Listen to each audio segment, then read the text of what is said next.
Antara iktikaf dan mencari Lailatul Qadar itu hal yang berbeda, Pak. Jadi definisi iktikaf dulu. Iktikaf itu adalah luzumul masjidi li tafarrughi ibadatillahi ta'ala. Iktikaf itu beliau membagi menjadi 5 bagian. Yang pertama kita lihat ini kita di bagian yang mana ini kan? Alhamdulillah wassalatu wassalamu ala Rasulillah wa ala alihi wa ashabihi wa man walah wa man tabi'ahum bi ihsanin ila yaumil qiyamah. Qala Allah tabaraka wa ta'ala ya ayyuhalladzina amanu kutiba alaikumus shiyam kama kutiba alal ladzina min qablikum la'allakum tattaqun. Wa qala an-nabiy sallallahu alaihi wasallam man shoma ramadhana imanan wa ihtisaban ghufira lahu ma taqaddama min dhanbihi atau kama qala an-nabiy sallallahu alaihi wasallam amma ba'du. Bapak Ibu sekalian yang semoga senantiasa dirahmati Allah Subhanahu wa taala. Alhamdulillah malam ini malam yang luar biasa. Bapak Ibu sekalian, kita akan bicara sedikit tentang 10 hari terakhir di bulan Ramadan sebagaimana judul yang diberikan di dalam pembahasan kita, yaitu Lailatul Qadar dengan segala manfaat dan keindahannya serta apa saja yang dilakukan Rasulullah sallallahu alaihi wasallam saat iktikaf. Kita awali dengan Lailatul Qadar dulu. Apa itu Lailatul Qadar, Pak? Lailatul Qadar itu kata majmu', lailah, malam, dan al-qadar. Dan apa al-qadar itu sendiri? Sebagaimana disebutkan di dalam Al-Quran, Inna anzalnahu fi lailatul qadar. Sesungguhnya kami menurunkan Al-Quran ini pada malam al-qadar. Nah, kemudian Allah juga menyebutkan di dalam surah Ad-Dukhan, Inna anzalnahu fi lailatin mubarakatin. Sesungguhnya kami menurunkan Al-Quran ini pada malam yang penuh dengan keberkahan. Ya. Kenapa di malam tersebut dipenuhi dengan keberkahan? Kata Allah SWT pada lanjutan ayat itu, Fiha yufraqu kullu amrin hakim. Pada malam tersebut Allah merinci, merevisi, amanah perlu diperbaiki di antara takdir, catatan takdir tersebut. Kullu amrin hakim, segala perkara, entah itu kehidupan, kematian, kebahagiaan, kesengsaraan, perjalanan hidup seseorang, nasib dan lain sebagainya, Dan di akhir ayat itu disebutkan yufraqu kullu amrin hakim, dengan segala kebijaksanaannya. Bahwasanya malam tersebut Allah merinci takdir-takdir itu.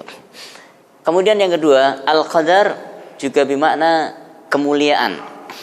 Sehingga Allah memuliakan malam tersebut. Malam ditentukannya kembali takdir-takdir itu. Sehingga takdir itu ada pembagiannya, ada takdir azali, yaitu takdir yang ditulis 50.000 tahun sebelum langit dan bumi ini diciptakan.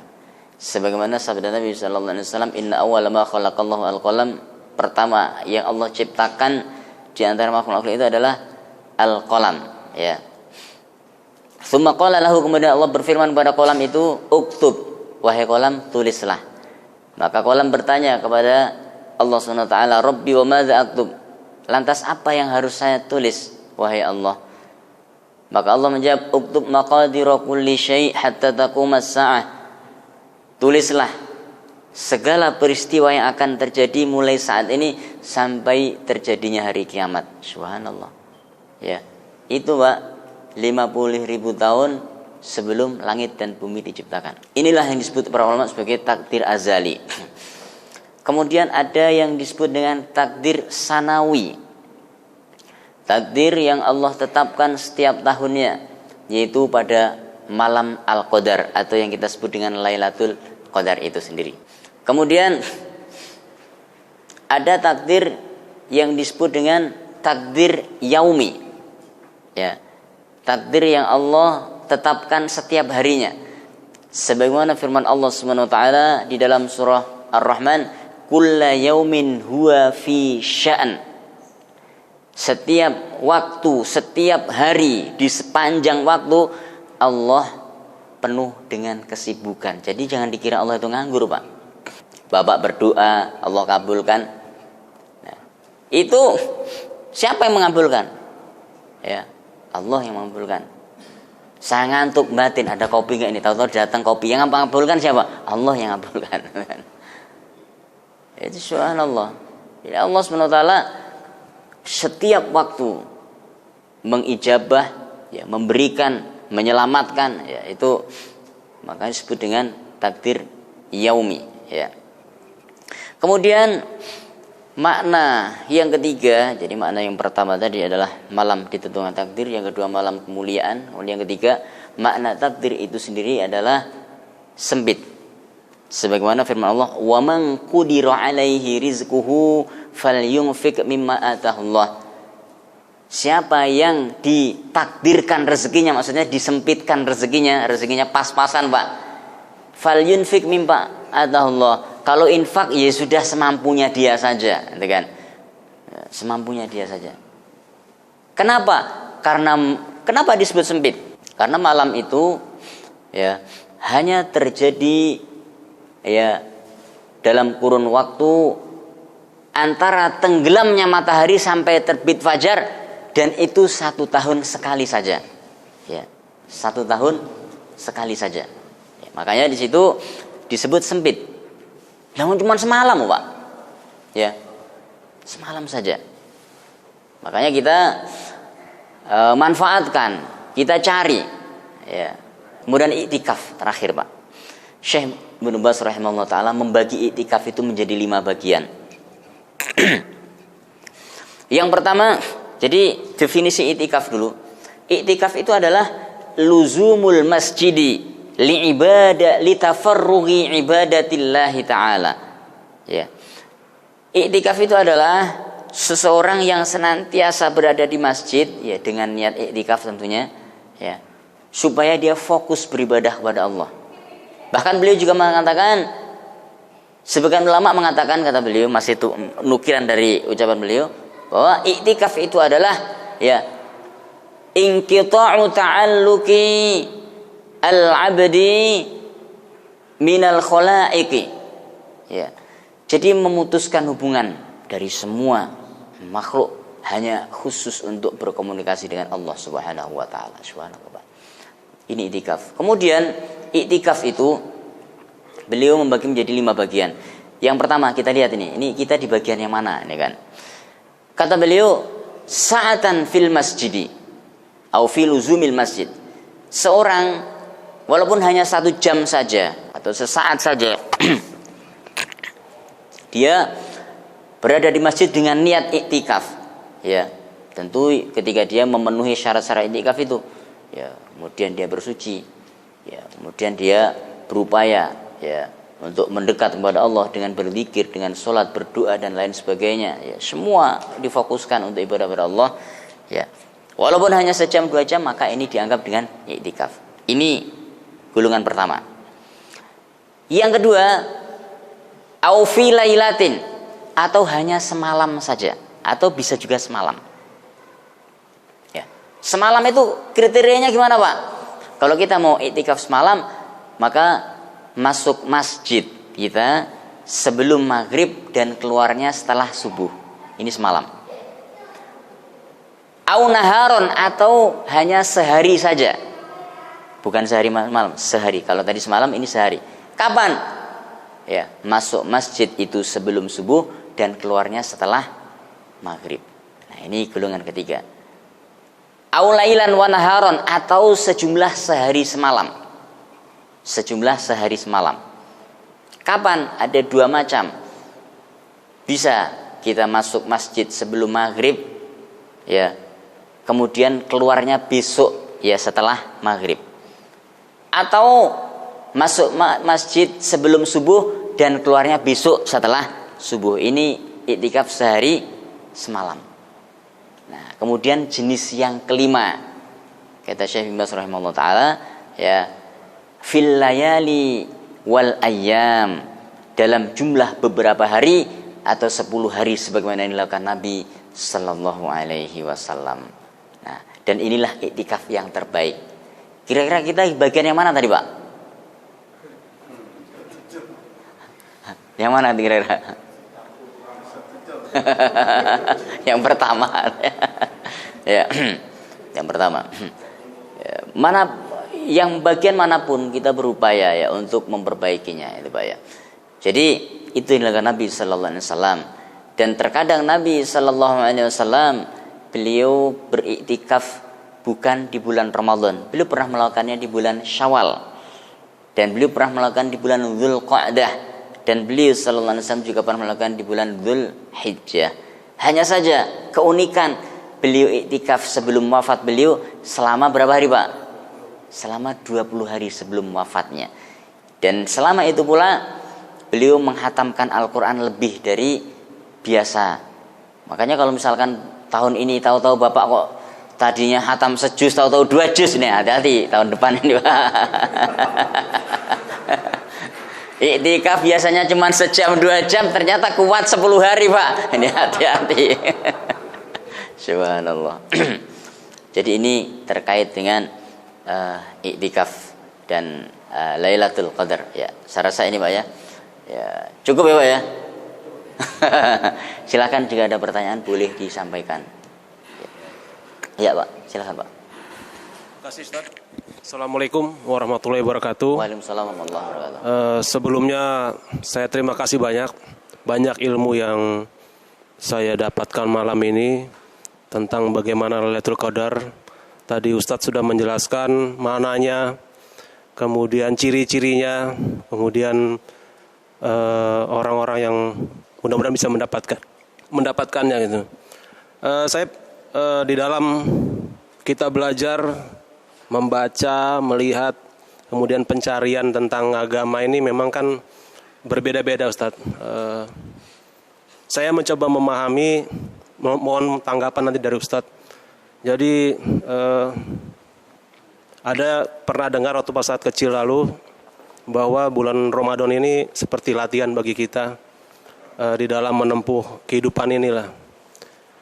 Kemudian saya mempunyai pemikiran seperti ini, Ustaz. Nanti kami mohon arahan. Jadi menurut kami pencapaian seseorang nanti untuk mendapatkan Lailatul Qadar itu, yang tentunya kan Allah yang menilainya, tidak hanya ibadah yang dia lakukan pada saat Ramadan saja mungkin, tapi bagaimana setelah Idul Fitri itu sampai dia ketemu Ramadan lagi, bagaimana ibadah yang dia lakukan, tidak saja ibadah hablum minallah, tapi juga dengan hablum minannas dia seimbang, berguna dan bermanfaat untuk orang, tidak hanya ibadah untuk diri sendiri saja. Karena menurut pendapat saya, kalau kita hanya beribadah tapi kita kurang memberikan manfaat kepada lingkungan, itu rasanya kurang pas juga. Jadi apakah bisa dianggap perjalanan kita selama 1 tahun kita beribadah, mengabdi, kemudian berbuat baik itu, yang nanti puncaknya di saat Ramadan itu kita bisa lebih perkuat lagi. Orang-orang yang seperti itu mungkin akan terpilih nantinya, terlepas tadi dari entah mungkin malam 27 ataupun 10 malam terakhir. Kami punya pendapat seperti itu, Ustaz. Nanti mohon penjelasan apakah bisa seperti itu dianalogikan. Karena apakah iya nanti pencapaian orang yang setahun mungkin dia beribadah tekun kepada Allah, kemudian kepada sesamanya, dengan orang yang mungkin hanya beberapa yang saja tapi dia mengejarnya 10 terakhir aja. Tentunya kalau menurut saya mungkin Allah akan memilih orang-orang yang tadi lebih tekun tadi itu. Itu pemahaman yang pertama. Nanti mohon pendapatnya, Ustaz. Kemudian yang kedua tadi tentang hal-hal apa yang bisa lebih memperkuat kita untuk memperoleh itu. Demikian, terima kasih, Ustaz. Assalamualaikum warahmatullahi wabarakatuh. Waalaikumsalam warahmatullahi wabarakatuh. Jadi luar biasa, Pak. Ini sebenarnya terkait dengan indikator keberhasilan seseorang dalam menggapai Lailatul Qadar. Kurang lebih begitu ya, Pak ya. Betul sekali. Ya, dan ini melengkapi. Seseorang dikatakan sukses mendapatkan Lailatul Qadar bukan hanya ketika dia menghidupkan. Ada indikator yang akan dia peroleh nanti setelah itu. Akhlaknya seperti apa? Ya, ini akan terjadi peningkatan. Ibadahnya seperti apa? Istiqomahnya, ya, konsistensinya ini akan terjaga nanti. Nah, ini tanda sebetulnya. Ya, walaupun sesaat. Wallahu a'lam bishawab. Kemudian terkait dengan qiyat, ya, apa saja mungkin yang kita bisa lakukan? Doa yang tadi kita baca itu diulang-ulang dan semampu kita. Walaupun kita tidak mampu untuk iktikaf, mungkin di rumah pun kita hidupkan malam itu. Ya. Kenapa kemudian disyariatkan iktikaf? Ya, karena di iktikaf itu lebih mudah Pak bagi kita Pak. Yakin itu. Bapak misalkan walaupun kita iktikafnya kalong misalkan Pak ya. Ya, apa itu kalong Pak? Ya, berangkat malam pulang pagi ya ini. Nah, ini akan berbeda. Kita misalkan ya sudah bertekad malam ini saya mau menghidupkan ya malam ini kan malam 25 misalkan atau malam ganjil atau malam 10 terakhir saya hidupkan ya. Apakah komitmen itu bisa kita jaga? Tapi ketika kita di masjid Pak, minimalnya kita malu ketika tidur terusan. Wah ini saya sudah di masjid, rugi saya kalau saya kemudian hanya tidur, hanya ngopi saja gitu kan. Hanya kongko misalkan, pasti akan ada yang dilakukan. Ya, akan ada perbedaan. Itulah kenapa kita kemudian diberikan contoh Nabi SAW untuk menghidupkan ya 10 hari terakhir itu di masjid. Dan iktikaf ini satu amal yang luar biasa sebetulnya itu Pak ya. Ya, walaupun kita belum sanggup melakukan seperti jumlah yang dilakukan Nabi SAW, tapi para ulama telah memberikan solusi seperti tadi saya sebutkan. Ada 5 tingkatan tadi. Tingkatan yang tertinggi seperti tingkatan yang dilakukan oleh Nabi Sallallahu Alaihi Wasallam. Jika kita mampu pada tingkatan ini, wah luar biasa. Setidaknya di tingkat keempat. Jika nggak mungkin juga tingkat ketiga, ya, atau di bawahnya itu, ya. Kalau tingkat yang paling dasar pun kita tidak mampu, nah ini maka kita harus memohon pertolongan kepada Allah. Kenapa? Karena sebetulnya amal bisa kita lakukan itu karena pertolongan Allah Pak. Doa yang Bapak baca, Allahumma a'inni ala dzikrika wa syukrika wa husni ibadatik. Ya Allah, aku mohon pertolongan kepada Engkau. Apa pertolongan apa? Pertolongan supaya naik jabatan, pertolongan supaya duitnya banyak, pertolongan supaya rezekinya lancar. Ternyata bukan Pak. Apa itu? Allahumma a'inni ala dzikrik. Ya Allah, aku mohon pertolongan kepada Engkau supaya aku senantiasa mampu berzikir kepada Engkau. Wa syukrik. Dan yang kedua, aku mohon pertolongan kepada Engkau ya Allah supaya Engkau membangkitkan rasa syukur ini di dalam hatiku selalu.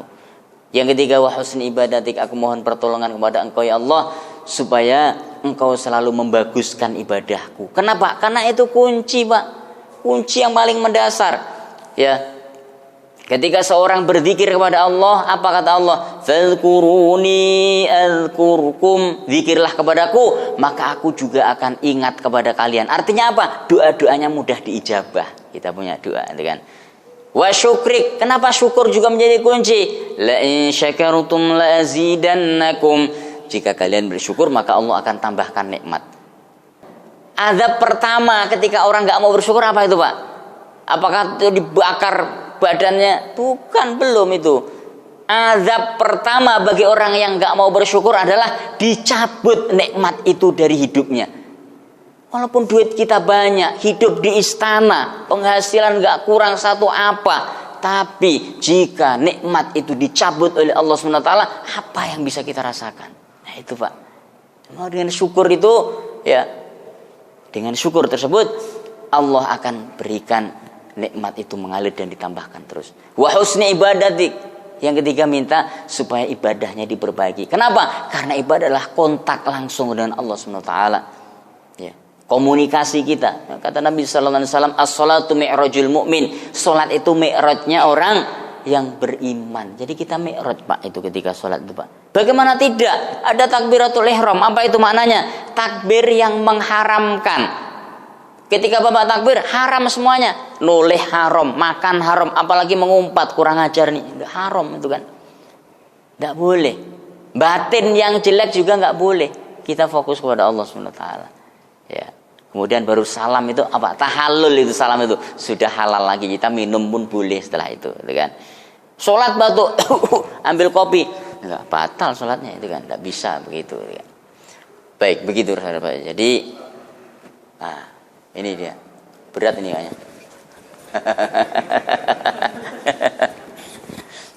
Kalau tidak dimanfaatkan kan nanti kita berdosa. Ini dia.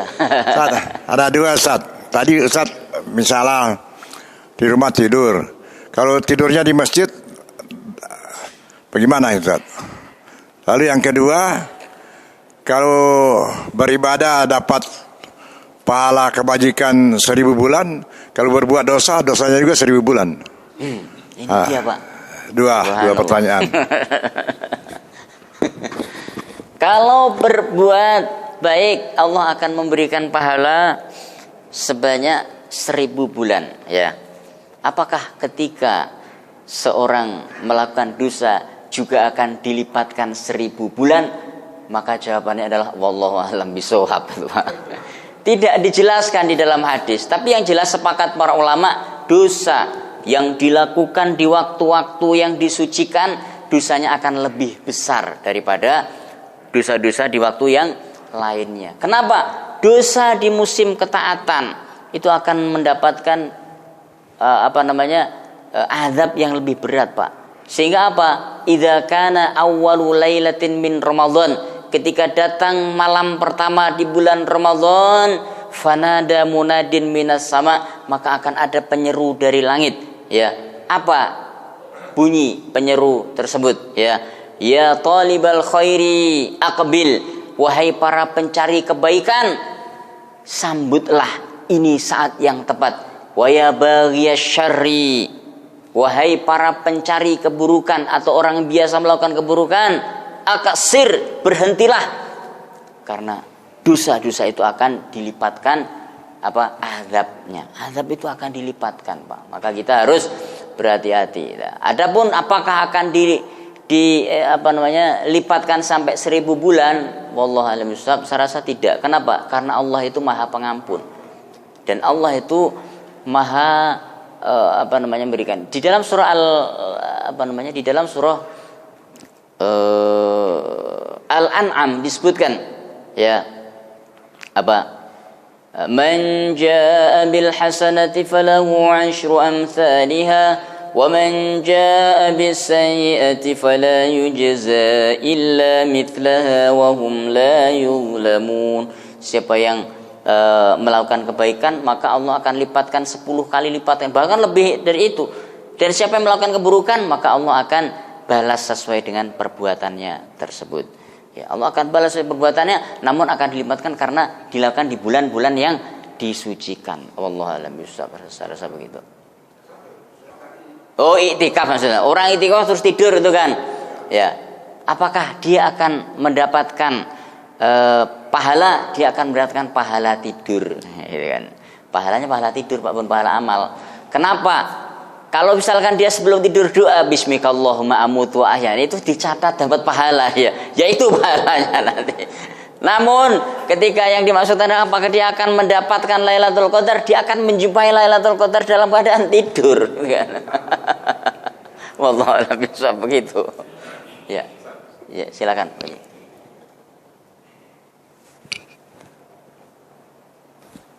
Bismillahirrahmanirrahim. Assalamualaikum warahmatullahi wabarakatuh. Waalaikumsalam warahmatullahi wabarakatuh. Saya ada pertanyaan nih Pak Ustadz. Silakan Pak. Lailatul Qadar itu kan datang kepada individual ya Ustadz ya. Nah, apakah ciri-ciri umum itu dengan ciri-ciri khusus yang secara individual itu bisa sinkron? Ya, yang pertama itu. Kemudian apakah bisa terjadi si A merasakan bahwa malam ini Lailatul Qadar, tetapi secara umum tidak. Ada yang orang-orang lain yang kebanyakan tidak merasakan seperti itu. Jadi kembali lagi bahwa gabungan antara ruang dan waktu dan masing-masing individual dan masing-masing kelompok dalam masyarakat itu bagaimana ininya, Pak Ustadz? Ya. Makasih. Assalamualaikum warahmatullahi wabarakatuh. Waalaikumsalam warahmatullahi wabarakatuh. Jadi terkait dengan ciri-ciri umum ya yang disebutkan kemudian pada diri seseorang dia merasakan itu, apakah bisa sinkron? Bisa jadi dia kemudian pada saat mendapatkan. Permasalahannya adalah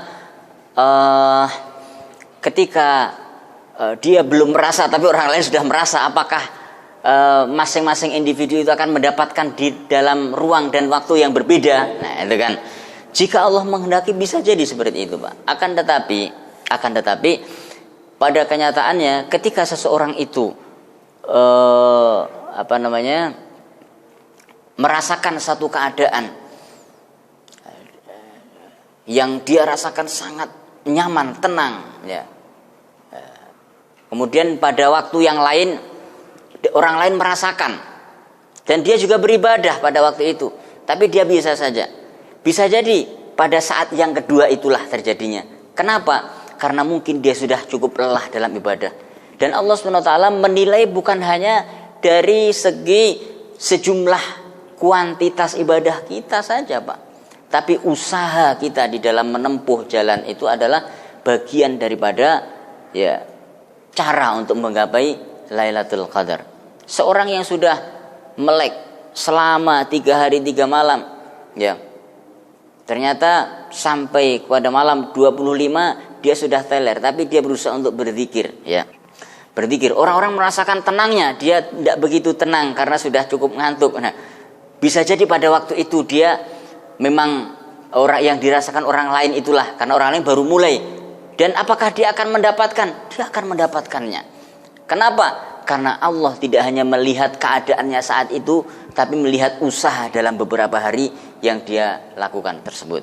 Makanya para ulama mengatakan, siapapun yang berusaha menghidupkan 10 malam terakhir, walaupun dia tidak sibuk untuk mencari tanda-tanda itu, maka dia pasti akan mendapatkan Lailatul Qadar. Bisa jadi keadaan itu seperti yang dia rasakan, dan bisa jadi keadaan itu seperti yang dirasakan orang lain, dan dia belum merasakan seperti itu karena fisiknya sudah semakin melemah. Namun hal itu tidak akan mengurangi nilai daripada fadilah Lailatul Qadar yang dia jumpai. Kenapa? Kuncinya adalah dalam keadaan apa dia saat itu pada saat Lailatul Qadar datang, kan? Dia sangat lelah, tapi lelahnya karena ibadah. Nah, maka ini adalah bagian daripada menyambut Lailatul Qadar tersebut, ya. Yang pada intinya Lailatul Qadar Allah turunkan dalam waktu 1 malam yang Allah kehendaki. Ya, wallahu a'lam bishawab. Seperti itu, Pak Haji. Lebih, ya. Silakan, Pak Haji. Pasca dari apabila kita sudah mendapatkan kebaikan malam Lailatul Qadar yang dijanjikan itu akan mendapatkan kebaikan setara dengan 1000 bulan ke depan. Pertanyaannya, Pak Ustadz, apakah 1000 bulan ke depan itu bisa mengeliminir dari dosa-dosa kita yang kita akan lakukan? Makasih, Pak Ustadz. Ya. Jadi begini, Pak Haji, ini perlu sedikit saya luruskan, ya. Jadi yang dimaksudkan ketika seorang mendapatkan pahala 1000 bulan itu bukan dia itu mendapatkan pahala selama 1000 bulan ke depan, bukan. Tapi apa yang dia lakukan semalam itu, misalkan dia sholat 2 rakaat, misalkan sholat 2 rakaat, maka dia itu sholat 2 rakaat itu seolah-olah dia lakukan selama 1000 bulan, ya. Dia bersodakoh misalkan 10.000, seolah-olah dia itu bersodakoh selama 1000 bulan itu 10.000 terus seperti itu. Jadi berapa kita jumlah sodakoh kita? Nah, itulah yang kemudian ya dijadikan dasar. Doa yang kita ucapkan sekali. Kenapa doa? Selain daripada fadilahnya besar, ya, selain fadilahnya besar, kenapa kita juga diajarkan untuk berdoa dengan hajat-hajat kita. Ya, minta kepada Allah, ya Allah, berikanlah kebaikan untuk anak saya, keluarga dan seterusnya misalkan. Kenapa? Karena doa yang diucapkan itu seperti doa yang diucapkan selama dalam kurun waktu 1000 bulan, ya. Begitu aja. Nah, kemudian menuju ke pertanyaan, ya. Apakah pahala-pahala itu akan bisa mengeliminir ya kekhilafan yang terjadi setelah itu? Mungkin begitu kan ya. Bisa. Karena tanda seorang yang mendapatkan Lailatul Qadar, tanda seorang yang diterima amalnya pada malam Lailatul Qadar itu adalah ya, apa itu? Futihat lahu abwabul hasanat. Allah membukakan kepadanya seluas-luasnya untuk melakukan kebaikan-kebaikan, dan Allah mudahkan dia untuk menutup jalan keburukan pada perbuatan-perbuatannya. Ya, ini luar biasa, Pak. Jadi seorang mau mampu melakukan kebaikan dan mampu meninggalkan dosa itu bukan karena keinginannya sendiri sebetulnya, tapi karena pertolongan Allah Subhanahu wa taala. Seperti itu ya, Pak Ji. Sehingga yang terjadi setelah itu, maka Allah akan mengalirkan pahala untuknya, akan mengeliminir kesalahan-kesalahan setelah itu ya. Wallahu a'lam bishawab. Silakan yang waiting list dari tadi, mohon maaf ya.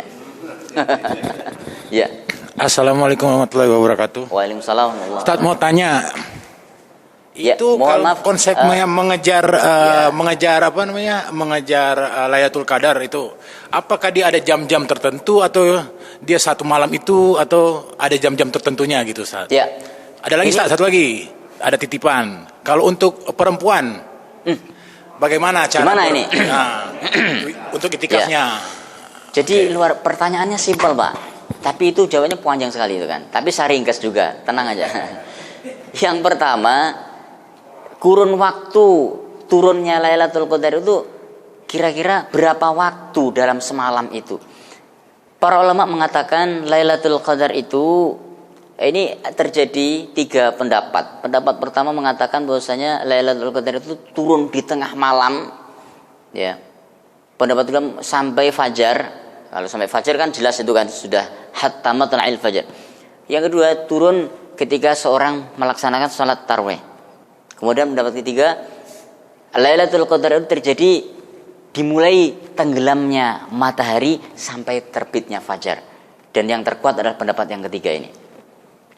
Sehingga jika memang malam ini Allah turunkan Lailatul Qadar, maka mulai sejak maghrib tadi itu sudah terjadi Lailatul Qadar. Maka sampai subuh nanti, Pak. Makanya jangan ini apa namanya, sampai ada orang yang ingat ketika ini Lailatul Qadar. Saya jumpai waktu di Mekah itu, subhanallah. Orang baru Allahumma innaka langsung nangis, Pak. Ini ngapain orang ini? Bingung kita ngelihat. Tapi ya itulah, barangkali Allah telah memberikan ilham kepadanya sehingga mungkin dia mengingat dosa-dosa yang dulu, atau mungkin sebegitu besarnya permintaannya kepada Allah sehingga sangat berharap Allah mengijabah doa-doanya itu, sehingga air mata itu tidak sanggup untuk ditahan, gitu kan? Bisa jadi. Ya. Ini yang pertama ya. Jadi sejak ya matahari tenggelam sampai subuh, itu adalah terjadinya Lailatul Qadar. Sehingga para ulama sangat menganjurkan kita ini untuk memperbanyak amal, entah itu berzikir, entah itu sholat sunnah, mengucapkan kalimat thayyibah, terutama ya membaca Allahumma innaka afun tuhibbul afwa fa'fu anni, sebagaimana diajarkan Nabi sallallahu alaihi wasallam, atau membaca Al-Qur'an ya. Nah, ini atau bersedekah, Pak. Satu lagi ini. Kita bersedekah ini 5.000 atau 2.000 seolah-olah selama 1000 bulan ya, dalam setiap harinya kita bersedekah, gitu kan. Kemudian yang kedua, bagi para wanita bagaimana ini? Ya, ini kan, terutama wanita yang sedang berhalangan misalnya, ya kan. Tidak ada masalah. Wanita yang sedang haid datang bulan, dia tidak diizinkan melakukan 3 hal saja. 1, dia tidak boleh sholat. 2, tidak boleh tawaf. 3, tidak boleh nganu gitu Pak ya, tidak boleh itu. Ya. Jadi ini tiga ini yang nggak boleh itu kan. Selain itu silahkan. Membaca Quran bagaimana? Silahkan.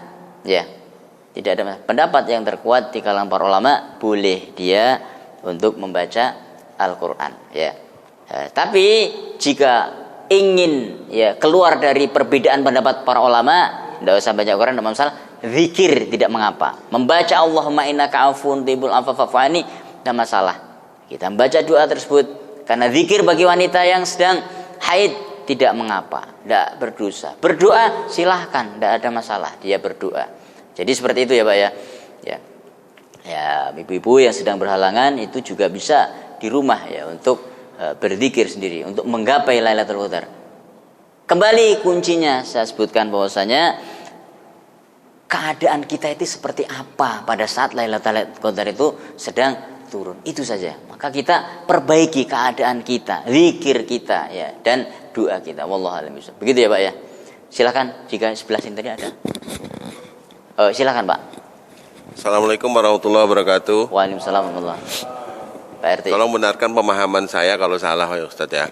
Pertama, masalah Lailatul Qadar itu disebutkan lebih baik dari 1000 bulan. Artinya minimal itu 1000 bulan. Pertama. Terus kemudian yang kedua, Lailatul Qadar itu tidak didapat, maksudnya pengalih terhadap amal ibadah itu tidak harus kita melakukan iktikaf di masjid. Jadi bagi kaum wanita atau siapapun, mungkin bagi sapam atau siapa yang menjaga dan mereka beribadah untuk menafkahi keluarganya, harusnya itu juga mendapatkan pahala tersebut. Tidak harus iktikaf di masjid, walaupun mungkin kerja sebentar terus tidur gitu loh. Cuma penting masalah pengalinya. Terus, nah pertanyaan yang kedua, Rasulullah tadi disebutkan melakukan iktikaf di bulan-bulan di luar bulan Ramadan. Mungkin bisa dibantu dijelaskan fadilah-fadilahnya atau apa aja yang dilakukan oleh Rasulullah pada saat yang terakhir tadi barusan tadi Pak. Yang terakhir tadi barusan tadi apa? Iktikaf. Iktikaf di luar bulan Ramadan. Oh iya. Jadi fadilahnya apa aja dan yang dilakukan oleh Rasulullah SAW itu seperti apa? Ya, luar biasa ya. Jadi ada 3 ya yang beliau sampaikan tadi. Yang pertama, khairum min alfi syahr, lebih baik dari 1000 bulan. Bisa jadi lebih, bisa jadi 2000 bulan atau lebih, begitu ya Pak ya. Ya. Apakah seperti itu? Betul. Memang seperti itu Pak pemahaman tentang Lailatul Qadar itu. Kata khair di situ sebagaimana ketika disebutkan raq'atil fajri khairum minad dunya wa ma fiha. 2 rakaat qobliyah subuh itu lebih baik daripada dunia dan seisinya. Lebih baik.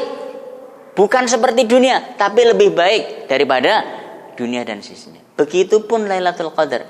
Ya. Cuman kita kan sering membatasi dengan tekstualnya ya 1000 bulan gitu kan. Padahal lebih baik daripada 1000 bulan, lebih baik ya. Bisa jadi itu 100 kalau 1000 bulan itu sekitar 80 tahun lebih, bisa jadi itu bisa 100 tahun atau lebih. Nah itu kan seperti itu ya. Jadi ini yang pertama ya Pak ya. Kemudian yang kedua tentang para wanita. Nah ini yang perlu kita pahami benar ini Pak ya, terkait dengan iktikaf. Sehingga orang ketika di rumah sering tidur. Saya pernah dalam perjalanan melewati macet sekali waktu itu ya, rombongan ya, dalam satu mobil itu ada keluarga saya, kakak saya ajak. Ini malam 27. Kita di perjalanan nih, banyak membaca doa sekarang kita. Ya. Walaupun di perjalanan kembali seperti tadi ya, seperti apa keadaan kita pada saat Lailatul Qadar itu datang. Nah, ini kuncinya ya. Jadi kita harus bedakan ya. Hal yang harus dibedakan adalah mencari Lailatul Qadar atau mendapatkan Lailatul Qadar dan iktikaf. Ya, Pak. Antara iktikaf dan mencari Lailatul Qadar itu hal yang berbeda, Pak. Bagaimana seorang wanita yang sedang haid mencari Lailatul Qadar jika mencari Lailatul Qadar itu harus iktikaf? Ya kan? Ya. Jadi iktikaf dan upaya untuk mencari Lailatul Qadar itu hal yang berbeda. Iktikaf adalah amalan tersendiri. Salah satu amalan untuk mencari. Apa keutamaannya iktikaf? Ya. Makanya iktikaf itu ada syarat dan rukunnya itu, Pak. Ketika seorang terpenuhi syarat dan rukun iktikaf ini dan dia iktikaf, maka dia akan mendapatkan pahala luzumul masjid. Pahala ya membersamai masjid. Ya, selama dia iktikaf tersebut. Ya. Apa keutamaannya? Ketika dia dalam keadaan tidur, maka dia masih dianggap iktikaf. Ya. Ketika dia dengan catatan itu ketika capek, Pak, bukan tadi ngokongko, ngobrol, ngopi ke pojok sana, pojok sini, ya. Ngomporin orang sini, ngomporin sono, tidak seperti itu, kan. Jadi ketika dia seperti itu, dia tidak tergolong orang yang iktikaf, karena iktikaf itu isinya ibadah. Ya, ibadah tafakur, ya, tadzakur, ya, kemudian al-khudu, khusyuk, ya, salat, membaca Al-Qur'an dan lain sebagainya. Kemudian setelah itu dia tidur, Pak. Walaupun dia tidur sampai menjelang subuh misalkan, ya, ketika dia dalam keadaan iktikaf, orang tersebut mendapatkan pahala iktikaf. Ya. Dia baca Allahumma innaka afuwun tuhibbul, maka dia akan mendapatkan pahala iktikaf. Berbeda dengan orang di rumah, ketika dia membaca Allahumma innaka afuwun tuhibbul afwa fa'fu anni, terus dibaca, maka dia akan mendapatkan pahala apa yang dia baca tersebut. Ketika dia tertidur mandek, berhenti pahalanya. Itu perbedaan antara iktikaf dengan orang mencari Lailatul Qadar. Sehingga siapapun, ya, apakah orang itu sedang safar, apakah orang itu sedang berdagang, apakah orang wanita itu sedang haid misalkan, berhalangan tidak bisa ke masjid, maka mereka semuanya berkesempatan, atau orang sakit tidak memungkinkan ke masjid nih, Pak. Ya. Dan tidak semua orang yang iktikaf kemudian keluar dari masjid itu kemudian serta-merta membatalkan iktikafnya, tidak. Di antaranya ketika keluar itu sangat urgent sekali. Contoh, keluar yang cukup lama misalkan, seorang bertakziah misalkan. Ya, dari memandikan sampai menguburkan, ketika dia tidak niat untuk keluar dari iktikaf, dia tidak tergolong orang yang terputus iktikafnya. Makanya di dalam Al-Baqarah ayat 187 disebutkan wala tubashiruhunna wa antum aakifuna fil masajid. Ya, janganlah engkau menggauli istrimu pada saat engkau sedang beriktikaf. Ya kan? Mungkin kita berpikir, Pak, di sini salah satu pembatal iktikaf itu adalah jima, ya kan? Mungkin kita berpikir, mana ada orang iktikaf tahu-tahu gituan sama istrinya. Mungkin kita berpikir begitu. Pernah berpikir itu, Pak? Ya, maknanya apa? Ketika seorang pulang mengambil satu hal yang harus diambil misalkan, dan tidak bisa diambilkan oleh orang lain misalkan, atau karena dia memang tidak mau mengganggu istrinya, mungkin capek untuk nganterin, atau malam-malam kasihan dia pulang sendiri misalkan, dia tidak berniat untuk membatalkan itu, tidak batal. Tapi ketika kemudian melihat istrinya tidur, nah kemudian mumpul, nah batal lah ininya iktikafnya. Jadi begitu maksudnya itu sebetulnya. Ya. Jadi tidak semua orang yang keluar langsung menjadi batal, itu tidak, kan. Jadi gitu ya, Pak ya. Tadi terkait dengan masih ada lagi tadi. Habis ya? Iktikaf di luar Ramadan. Caranya gimana gitu ya? Sama, Pak, seperti Ramadan begini. Sama, tidak ada perbedaan, ya, persis.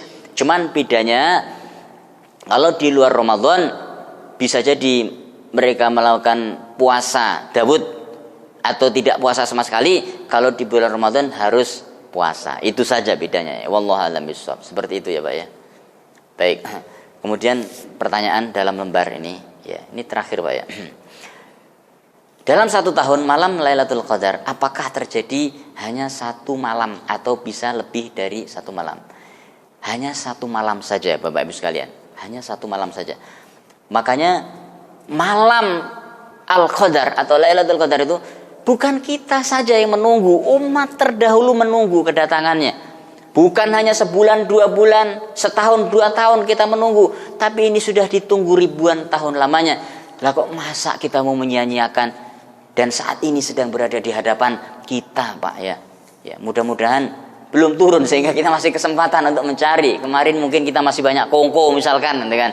Nah, ini mulai serius kita sekarang ini. Begitu ya, Pak ya. Ya, mohon maaf kurang lebihnya. Sampai di sini mudah-mudahan tidak puas. Puas nggak, Pak? Enggak kan? Kalau puas kita nggak belajar lagi. Tapi kalau kita nggak puas kita akan terus belajar dan belajar. Wallahu a'lam bishawab. Mohon maaf kurang lebihnya Bapak Ibu sekalian. Subhanakallahumma bihamdika asyhadu an la ilaha illa anta astaghfiruka wa atubu ilaik. Sallallahu alaihi wa sallam Muhammad. Assalamualaikum warahmatullahi wabarakatuh.